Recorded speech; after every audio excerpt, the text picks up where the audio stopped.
Good morning all of you. आज जो हम पढ़ने जा रहे हैं वो आपका टॉपिक है एक बीजपत्री भ्रूण का विकास, डेवलपमेंट ऑफ मोनोकॉट एम्ब्रियो। हमने द्विबीजपत्री में पढ़ लिया था। जो द्विबीजपत्री पौधे होते हैं उनमें लास्ट में क्या होता है, दो बीजपत्र का निर्माण होता है, इसलिए हम उसको बोलते हैं द्विबीजपत्री भ्रूण। अब यहाँ पर हमको जो पढ़ना है वो है एक बीजपत्री भ्रूण का विकास, मतलब एक बीजपत्री भ्रूण कैसे बनते हैं। तो एक बीजपत्र का मतलब क्या होता है, जिसमें लास्ट में केवल एक बीजपत्र का निर्माण ही होता है। तो आज हम उसके निर्माण की अवस्था को पढ़ेंगे कि निर्माण उसका कैसे होता है। अगर हम देखें तो जो एक बीजपत्री और द्विबीजपत्री जो पौधे होते हैं उनमें शुरुआत की जो अवस्थाएं होती है वो समान होती है, पर आगे जाकर जो होता है इनकी कोशिकाओं के विभाजन में अंतर पाया जाता है। आप देख रहे होंगे हमने जो द्विबीजपत्री में पढ़ा था उसमें कोशिकाओं का विभाजन ऐसे हो रहा था, ये नीचे की कोशिकाएं ये विभाजित होकर ये वाली कोशिकाएं बनाती है, फिर से इन कोशिकाओं में विभाजन होता है तो दो, पहले एक कोशिका होती है, एक से दो, फिर दो से चार और चार से 8 कोशिकाएं बनती है। तो इस तरह से कोशिकाओं में विभाजन क्या होता है, चलता जाता है। फिर नीचे की जो कोशिकाएं होती है वो पुनः विभाजित होती है, आपको दिख रही होगी कि इनका विभाजन पुनः होता है। ये विभाजित हुई और विभाजित होकर क्या बनाती है, डर्मेटोजन कोशिकाएं। ये डर्मेटोजन कोशिकाएं हैं। डर्मेटोजन का मतलब ये होता है ऐसी कोशिकाएं जो आगे जाकर भ्रूण के बाहर आवरण का निर्माण करती। डर्म मतलब क्या होता है, आवरण। आवरण का निर्माण करती है और ये एक ही जगह एकत्रित होकर विभाजित होती हैं। तो ये आपको दिख रहा होगा इनमें विभाजन हो रहा है, इनके नाम दे रखे जैसे CACB है ना, पहले ये वाली है फिर ये वाली है, फिर उसके बाद CAMCI ऐसे ही इनके नाम दे रखे क्योंकि यही कोशिकाएं पीछे की तरफ भी हैं।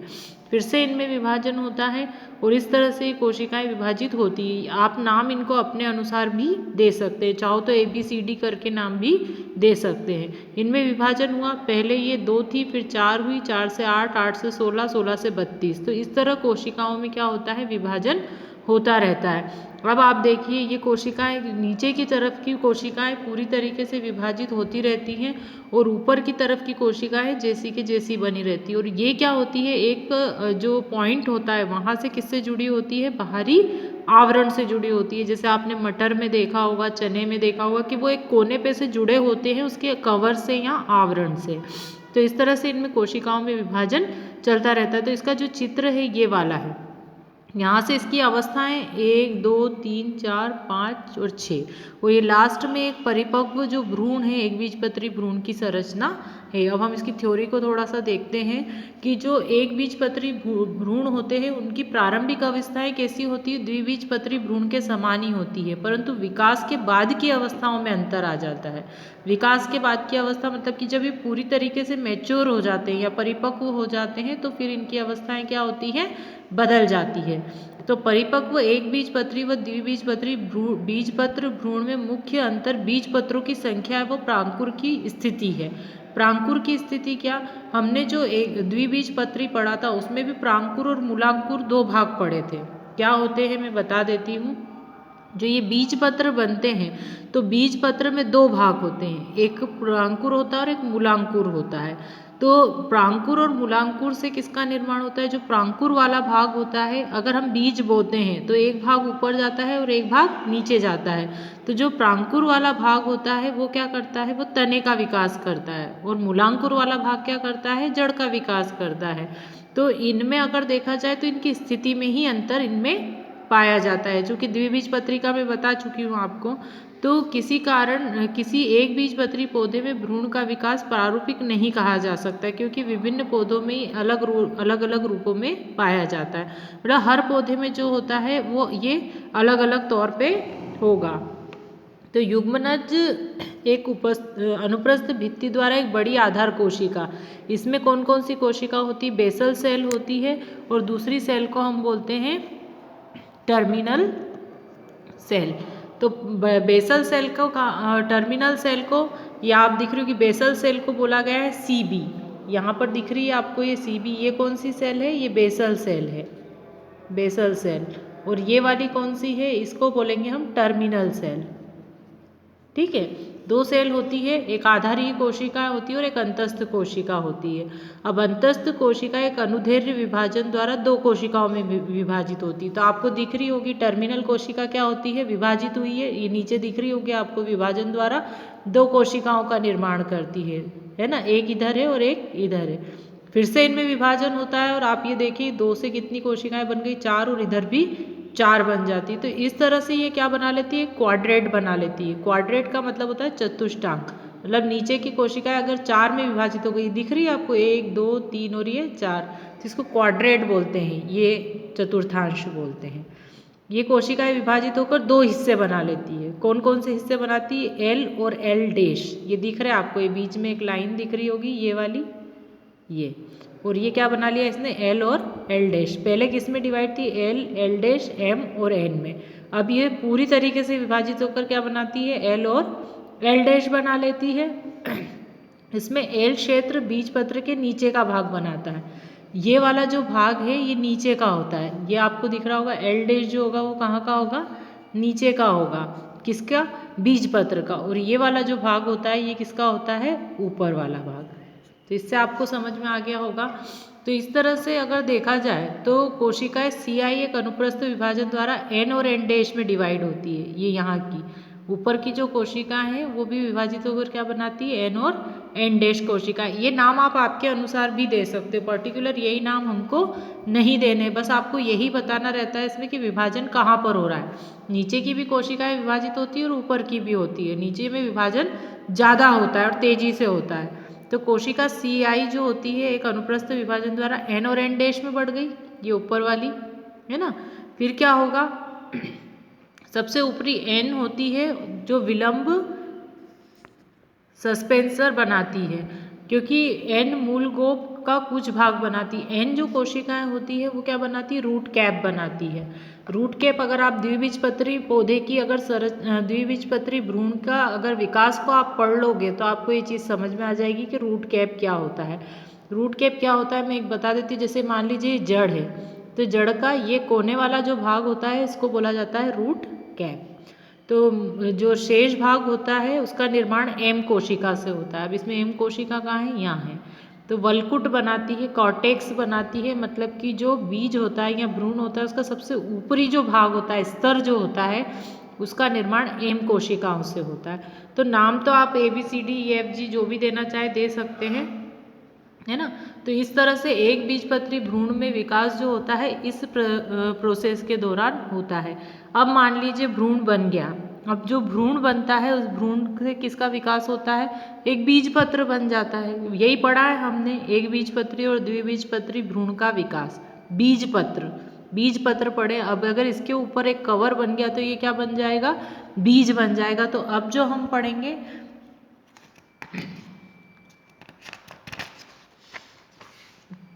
वो है बीज का निर्माण, क्योंकि इसके बाद क्या होता है, बीज का निर्माण होता है। तो नेक्स्ट जो है बीज, जब फर्टिलाइजेशन हो जाता है तो फर्टिलाइजेशन के बाद जो ओव्यूल होते हैं उसमें बहुत सारे परिवर्तन होते हैं। परिवर्तन का मतलब ये होता है कि उनमें क्या होता है, कंटिन्यूअसली कोशिका विभाजन होता है। और कोशिका विभाजन जब होता है तो युग्मनज से क्या बनता है, भ्रूण बनता है, तथा भ्रूणपोष केंद्रक से भ्रूणपोष का निर्माण होता है ना। इसमें कोशिकाएं जो होती है वो नष्ट हो जाती है, जो कोशिकाएं वो नष्ट हो जाएंगी। ये एंडोस्पर्म आपको दिख रहा होगा, भ्रूणपोष, ये इस तरह से एपिकोटाइल, हाइपोकोटाइल, कोटिलिडन, ये एक प्रारूपिक सीड की संरचना है, बीज की, जो हमने गेहूं लिया है उसकी संरचना है, एक बीजपत्र की संरचना है। तो ये बहुत इंटरेस्टिंग है, ये मैं आपको दिखाती हूँ। एक बीजपत्र की जब गेहूं को आप तोड़ते हैं तो गेहूं के अंदर आपको ये संरचनाएं मिलेगी। क्योंकि हम गेहूं छोटा होता है तो हम उसको सामान्य आंखों से उसके अंदर की संरचनाओं को नहीं देख सकते हैं। उसको देखने के लिए हमको क्या चाहिए होता है, माइक्रोस्कोप चाहिए होता है। तो अगर हम एक प्रारूपिक एक बीजपत्र की संरचना अगर हम देखें तो उसके अंदर हमको ये वाली संरचनाएं दिखाई देती है। नीचे होता है हाइपोकोटाइल, ये होता है इपिकोटाइल, और ये होते हैं कॉटिलिडन, ठीक है। और इस क्योंकि एक ही कॉटिलिडन है इसलिए इसको बोलते हैं सिंगल कॉटिलिडन या एक बीजपत्री। ऊपर होता है इसके सीड कोट, एक छिलका होता है इसके ऊपर, और अंदर होता है एंडोस्पर्म या भ्रूणपोष। अब इसके आगे की चीज पढ़ते हैं। बीजांडकाय का उपयोग प्राय भ्रूण निर्माण के दौरान कर लिया जाता है तथा बीज के परिपक्व होने से पूर्व ही यह लुप्त हो जाता है। बीजांडकाय का कुछ भाग है ना, एंडोस्पर्म का कुछ भाग परिभ्रूण पोष के रूप में भ्रूणपोष के चारों ओर उपस्थित होता है। भ्रूणपोष जो होता है इसके आसपास एक कवर होता है, उसी को भ्रूणपोष कहा जाता है। तो ऐसे बीजों में भोजन का संग्रह बीज पत्रों के अंदर होता है। जो बीज होता है, अगर मान लीजिए इसको ये जर्मिनेट हो गया, ये अंकुरित हो गया, तो ये अपना पोषण कहाँ से प्राप्त करेगा? ये अपना पोषण प्राप्त करता है भ्रूणपोष के अंदर से या बीज पत्रों के अंदर से। जैसे कि चना, मटर आदि, इनमें भ्रूणपोष जो होता है, ये याद रखना है आपको कि किन किन में भ्रूणपोष अनुपस्थित होता है। चना, मटर और सेब में, सेम बोलते हैं उसको। सेम मतलब कि आपने देखा होगा चौलाई वगैरह जो होती है उनमें, तो इन्हें अभ्रूणपोषी बीज कहते हैं। मतलब इनमें भ्रूण अनुपस्थित होता है, मतलब कि इसमें एंडोस्पर्म नहीं होता है। पर इसमें गेहूं में एंडोस्पर्म होता है, ये दिख रहा है आपको। और ये एंडोस्पर्म क्या करेगा, जब इसका अंकुरण होगा तो इसको पोषण प्रदान करेगा। बीज को भी पोषण चाहिए होता है ना। कुछ बीजों में भ्रूणपोष बचा रहता है तथा इसे भोजन संचित रहता है, जैसे पपीता, अरंडी, इमली आदि, है ना, इनमें भी पाया जाता है और काफ़ी ज़्यादा समय तक वो रहता है।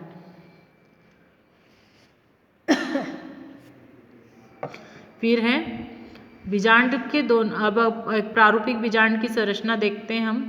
भ्रूणपोष बीज मतलब इनमें भ्रूणपोष बीज होते हैं, तो बीजांड के दोनों बाहरी आवरण सूख जाते हैं। आपने देखा होगा कि जब बीज बन जाता है तो बीज कैसा होता है, सूखी अवस्था में होता है, और उसमें क्या बनता है, बीजांड बनता है या बीजांड आवरण, बीज आवरण बोलते हैं उसको, बीज आवरण बनता है। तो बाहरी आवरण जो बीज चोल और भीतरी आवरण को टैगटम कहते हैं। तो अब हम इसको यहाँ पर देखते हैं, है ना। जो बाहरी आवरण है उसको क्या बोला जाता है, ये बाहरी आवरण होता है, इसको चोल बोला जाता है ना, या टेस्टा भी बोलते हैं। और जो अंदर का होता है इसको क्या बोला जाता है, टैगमन। तो ये आपको याद रखना है। ये आती कभी कभी संरचना के, एक प्रारूपिक बीज की संरचना बनाइए, एक बीजपत्री बीज की संरचना बनाइए, है ना। और टैगटम होता है जिससे ये पर ये बीजांड वृंत से जुड़ा होता है। वहाँ एक निशान रह जाता है जो हाइलम कहलाता है।